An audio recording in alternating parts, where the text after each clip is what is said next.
teman-teman semuanya. Kembali lagi nih sama aku, Dava Anggara Putra. Saya mahasiswa aktif semester 2 dari Universitas Bangka Belitung. Nah, saya dari Prodi Teknologi Informasi dengan NIM 11525 11007. Nah, jadi pada video kali ini saya akan mempresentasikan hasil rancangan spesifikasi komputer rakitan yang saya buat untuk memenuhi kebutuhan pemrograman, perkantoran, multimedia ringan, dan pembelajaran online. Dalam menentukan spesifikasinya, saya mempertimbangkan beberapa hal seperti performa yang dibutuhkan, kompatibilitas antar komponen, kualitas komponen, serta anggaran yang tersedia. Nah, tanpa berlama-lama lagi, yuk kita mulai penjelasannya. Oke, jadi teman-teman, kita mulai aja ke penjelasannya. Di sini sudah ada tabel hasil rancangan yang sudah saya buat melalui Excel. Nah, di sini berisi tentang apa aja sih komponen yang saya perlukan untuk merakit sebuah komputer dan mereknya apa saja, spesifikasinya apa saja, dan juga mengapa alasan saya memilih komponen ini. Nah, lanjut aja, kita mulai pembahasannya. Komponen pertama yang saya pilih yaitu adalah prosesor. Kenapa prosesor? Karena menurut saya prosesor merupakan komponen yang paling penting dalam sebuah komputer. Prosesor berfungsi sebagai pusat pengolahan data dan bertanggung jawab menjalankan seluruh instruksi yang diberikan oleh pengguna maupun sistem operasi. Nah, pada rancangan kali ini saya memilih merek atau tipe AMD Ryzen 5 4600J dengan spesifikasi 4.2 GHz iGPU Radeon Vega. Alasan saya memilih tipe ini karena kebutuhan komputer yang saya rancang itu sudah beragam ya, untuk keperluan yang beragam. Mulai dari coding, mengerjakan tugas perkuliahan, membuka banyak tab browser, menjalankan aplikasi meeting seperti Google Meet atau Zoom, hingga aktivitas multimedia ringan. Menurut saya, Ryzen 5 4600J ini sudah menawarkan performa yang sangat baik di kelas harganya. Selain itu, prosesor ini juga sudah memiliki Radeon Graphics atau grafis bawaan yang sehingga saya tidak perlu lagi membeli grafis tambahan. Dengan begitu, biaya perakitan menjadi lebih hemat. Namun untuk performanya itu yang dihasilkan tetap memadai untuk kebutuhan yang telah saya butuhkan. Nah, kita lanjut ke komponen yang kedua yang saya pilih, yaitu ada motherboard. Kenapa komponen kedua yang saya pilih? Motherboard ini kan berfungsi sebagai papan utama yang menghubungkan seluruh komponen komputer agar dapat saling berkomunikasi dan bekerja secara bersamaan. Nah, di sini merek atau tipe motherboard yang saya pilih adalah MSI A320M Pro Max dengan spesifikasi soket AM4, chipset A320 dengan MATX. Alasan saya memilih motherboard ini karena sudah menggunakan soket AM4 yang sudah sesuai dengan prosesor sebelumnya, prosesor Ryzen 5 4600J yang saya pilih sebelumnya. Saya memilih produk dari MSI ini karena merek ini sudah cukup dikenal, sudah memiliki kualitas yang baik dan kestabilan yang cukup terjamin.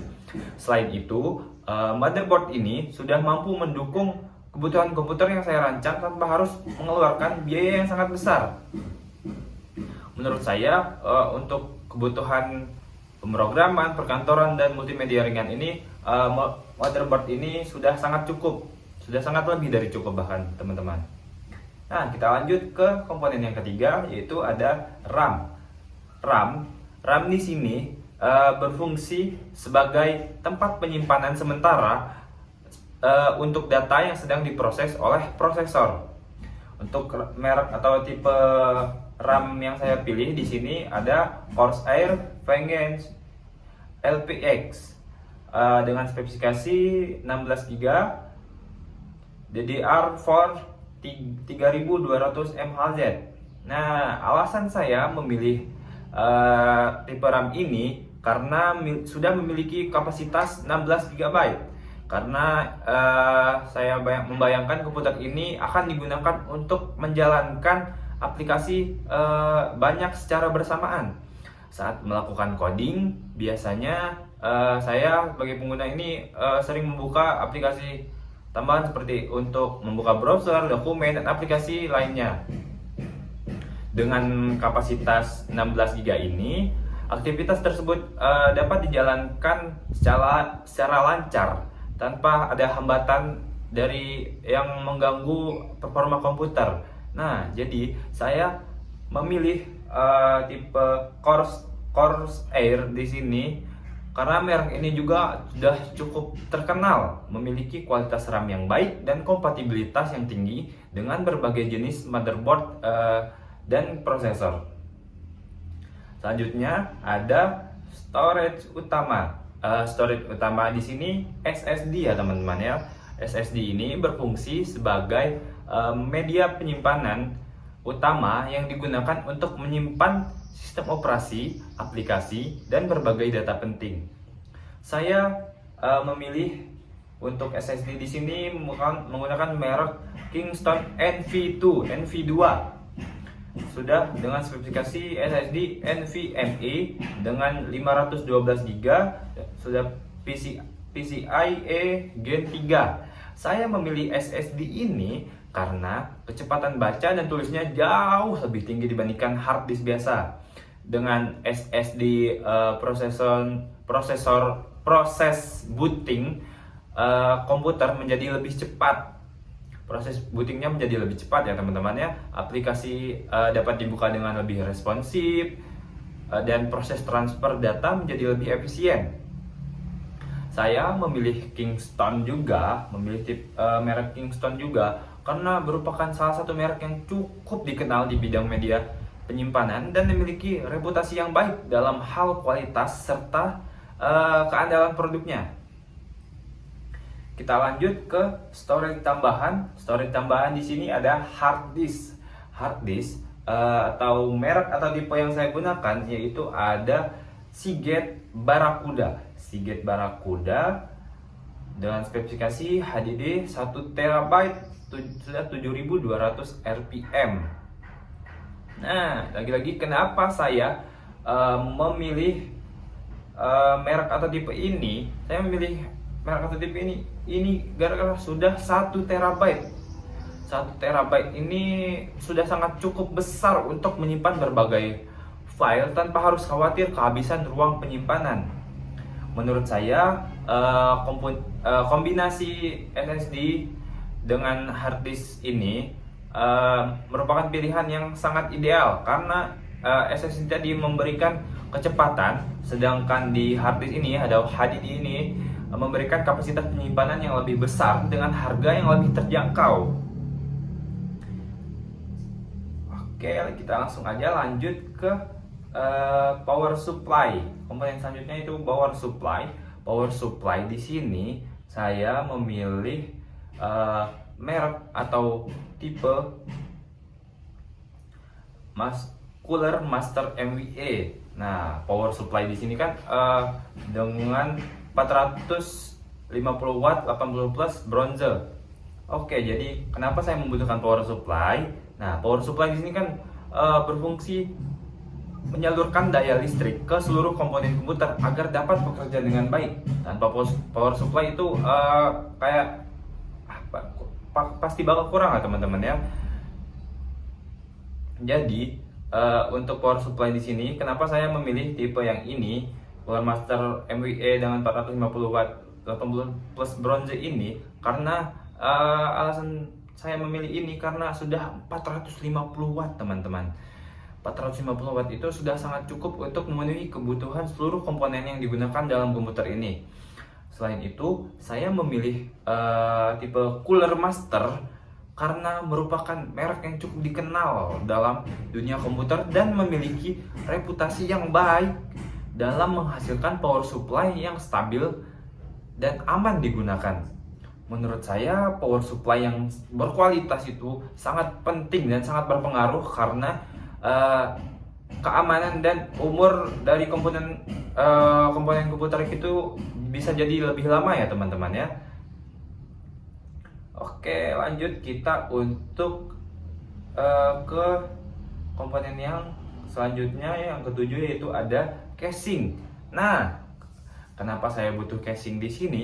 Casing berfungsi sebagai tempat pemasangan seluruh komponen komputer sekaligus melindungi komponen dari debu dan benturan.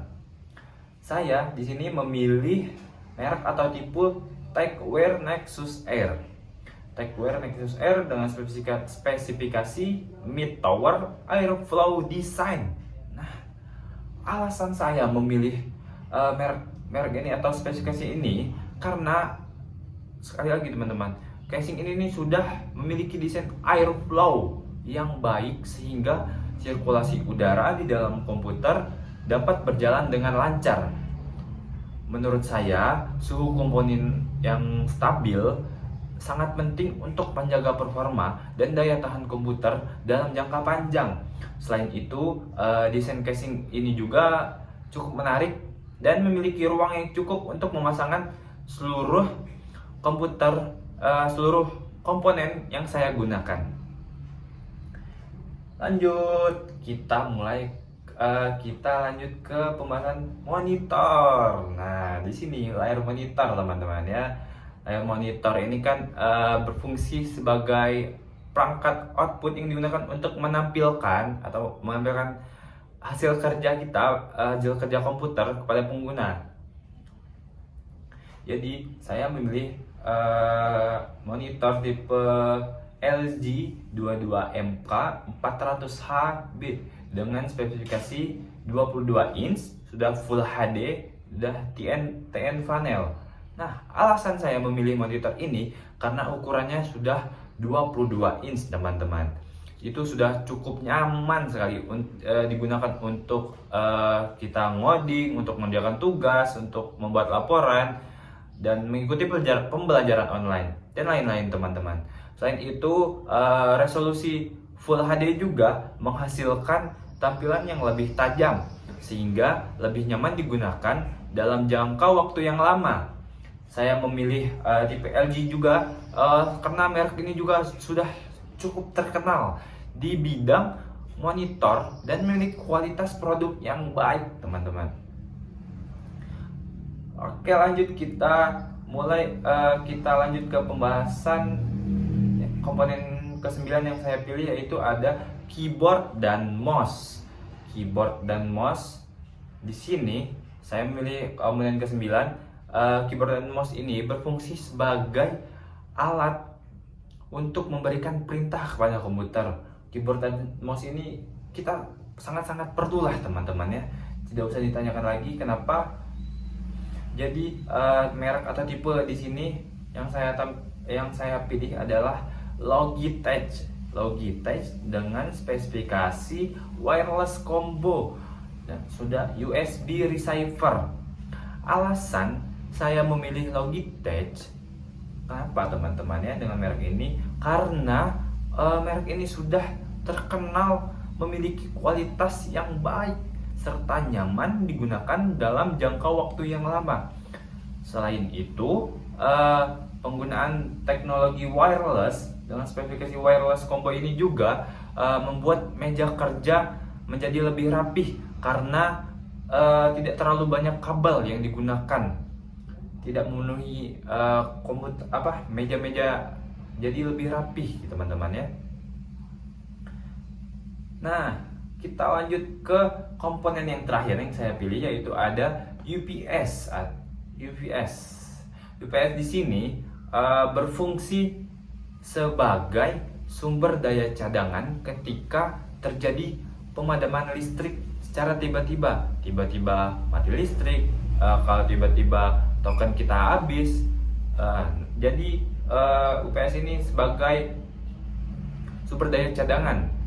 Jadi saya memilih UPS dengan tipe Inforce UPS dengan spesifikasi sudah 600 VA dengan backup power. Alasan saya memilih UPS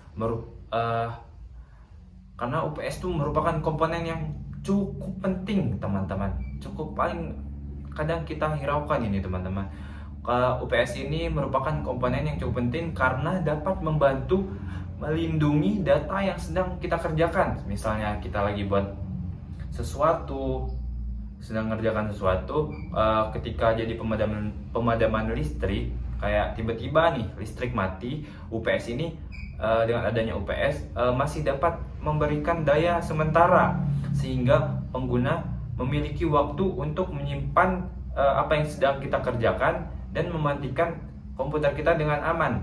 Dengan adanya UPS, resiko kehilangan data dapat kita kurangi. Nah, itu tadi teman-teman, seluruh komponen yang sudah saya pilih. Saya memastikan kalau semua komponen yang saya pilih itu sudah kompatibel satu sama lain, mulai dari prosesor AMD Ryzen 5 sudah 4600G menggunakan soket AM4 yang sesuai dengan motherboard MSI A320M A Pro Max. Motherboard tersebut juga mendukung RAM DDR4 3200 MHz yang saya gunakan, dan SSD-nya juga sudah Kingston NV2 dan hard disk Seagate Barracuda dapat dipasang pada motherboard tersebut tanpa kendala, teman-teman. Jadi untuk power supply di sini juga sudah 450 watt, teman-teman ya. Sudah mencukupi kebutuhan daya seluruh komponen komputer. Dan juga selain itu untuk casingnya di sini sudah Tecware Nexus R, mendukung ukuran motherboard yang digunakan sehingga seluruh komponen dapat dipasang dengan baik. Dengan demikian, teman-teman, seluruh komponen yang saya pilih ini dapat bekerja sama dalam suatu sistem komputer tanpa mengalami masalah kompatibilitas, teman-teman. Nah, langsung aja yang mau samaan untuk seluruh komponen yang sudah saya jelaskan tadi, akan saya kasih linknya di deskripsi video ini. Jadi tenang aja teman-teman, harganya juga cukup terjangkau kok. Nah, saya bacakan untuk harganya di sini ya. Untuk prosesor yang dengan spesifikasi yang sudah sangat mantap tadi, AMD Ryzen 5 4600G tadi, cukup di harga Rp1.870.000. Itu sudah sangat-sangat murah sekali, teman-teman.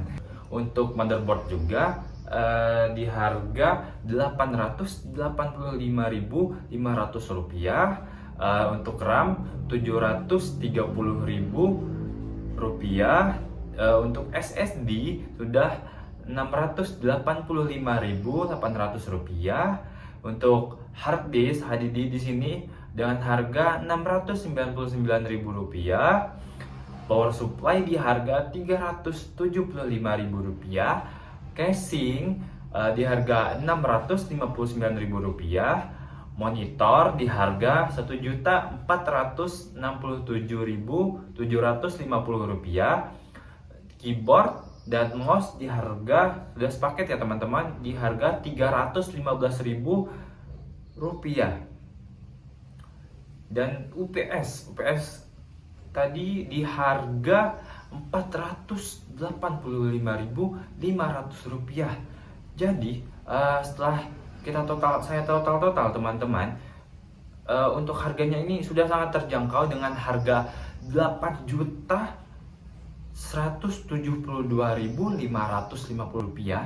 Kita sudah bisa merakit komputer dengan spesifikasi yang sangat-sangat mantap dengan kebutuhan yang saya perlukan tadi untuk pemrograman, untuk perkantoran, multimedia ringan. Nah, itu sudah sangat-sangat cukup sekali teman-teman, sudah sangat lebih dari cukup teman-teman. Jadi untuk yang mau samaan, sekali lagi link pembeliannya sudah saya cantumkan di deskripsi video ini. Jadi tenang aja teman-teman ya. Jadi untuk di kesimpulan berdasarkan hasil rancangan yang sudah saya lakukan untuk komputer ini mampu memenuhi kebutuhan pemrograman, perkantoran, multimedia ringan, dan pelajaran online dengan baik. Menurut saya, untuk pemilihan prosesor dan yang lain-lainnya itu, komputer ini sudah cukup untuk menunjang aktivitas perkuliahan dan juga pekerjaan sehari-hari, teman-teman. Selain itu, seluruh komponen yang saya pilih juga sudah kompatibel satu sama lain dan masih memungkinkan untuk dilakukan upgrade di masa yang mendatang apabila diperlukan. Oke, jadi teman-teman mungkin sudah cukup untuk video saya kali ini. Jadi mohon maaf apabila saya ada salah kata atau salah dalam ya apapun itulah ya teman-teman ya. Saya sangat meminta maaf sekali. Sekali lagi terima kasih atas perhatiannya. Terima kasih sudah menonton. Saya akhiri. Bye bye.